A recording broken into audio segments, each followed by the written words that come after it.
નમસ્કાર વાલા વિદ્યાર્થી મિત્રો. તો વિદ્યાર્થી મિત્રો, આજે આપણે ધોરણ 9 વિષય ગુજરાતી એકમ નંબર 2 ચોરી અને પ્રાયશ્ચિત એનું આજે આપણે સંપૂર્ણ સ્વાધ્યાય સોલ્યુશન જોવાના છે. તો વિદ્યાર્થી મિત્રો, આપને વિનંતી છે કે શરૂઆતથી માંડીને અંત સુધી આપ આ વિડીયોમાં બન્યા રહેજો. સૌ પ્રથમ ધોરણ 9 ગુજરાતી સત્ર 1માં એકમ નંબર 2 ચોરી અને પ્રાયશ્ચિત, જેના લેખક છે ગાંધીજી અને એનો સાહિત્યનો પ્રકાર છે આત્મકથા ખંડ. તો વિદ્યાર્થી મિત્રો, બરાબર જે બાપુ વિશેની સંપૂર્ણ માહિતી છે એ આપણે વાંચી લેવાની છે. એનો જન્મ ક્યાં થયો હતો, ઈસવીસન કેટલામાં થયો હતો, એમણે ક્યાં શિક્ષા લીધી અને એમણે કયા કયા પુસ્તકો લખ્યા અને ચોરી અને પ્રાયશ્ચિતમાં શું છે એ સંપૂર્ણ પાઠનો આપણે અભ્યાસ કરી લેવાનો છે. ત્યારબાદ જે આપણે વિડીયો બનાવવા જઈ રહ્યા છીએ સ્વાધ્યાય સોલ્યુશન. તો વિદ્યાર્થી મિત્રો, આજે આપણે એનું સંપૂર્ણ સ્વાધ્યાય સોલ્યુશન કરવાના છીએ. પ્રશ્ન નંબર 1. પ્રશ્નની નીચે આપેલા વિકલ્પોમાંથી સાચો વિકલ્પ પસંદ કરીને ખરાની નિશાની કરો.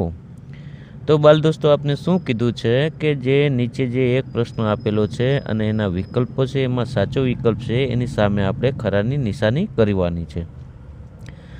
પ્રશ્ન પહેલો, ચોરીની ભૂલ સ્વીકારવામાં ગાંધીજીને જીભ ઉપડતી નથી કારણ કે એ. પિતાજી મારશે તેવો ડર હતો, બી. પોલીસ પકડવા આવશે તેવો ભય હતો, સી. પિતાજી દુઃખી થશે કદાચ માથું ફૂટશે તેવો ભયે, કે ડી. ગાંધીજી ભૂલ સ્વીકારવામાં માનતા ન હતા.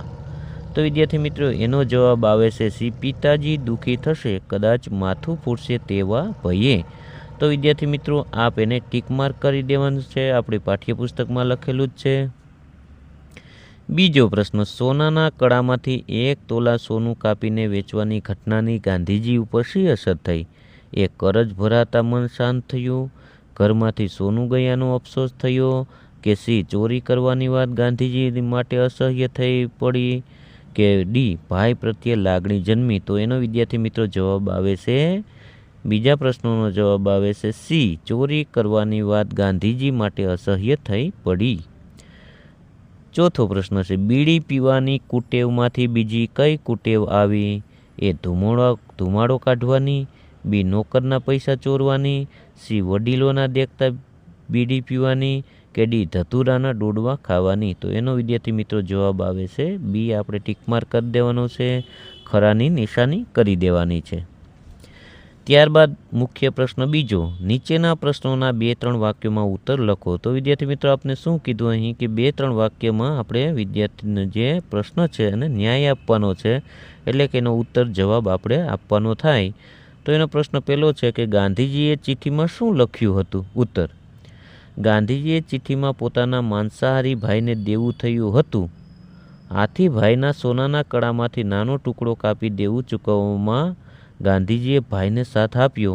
આ ચોરી કર્યા પછી ગાંધીજીએ ભાઈને સાથ આપ્યો.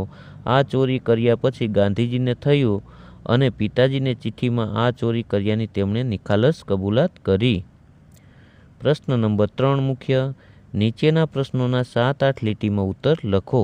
પ્રશ્ન પહેલો, પાઠને આધારે ગાંધીજીના ગુણોનું વર્ણન કરો. ઉત્તર એટલે કે જવાબ, ચોરી અને પ્રાયશ્ચિત પાઠમાં ગાંધીજીનો સૌથી મોટો ગુણ તેમની નિર્ભયતા અને પ્રામાણિકતા છે.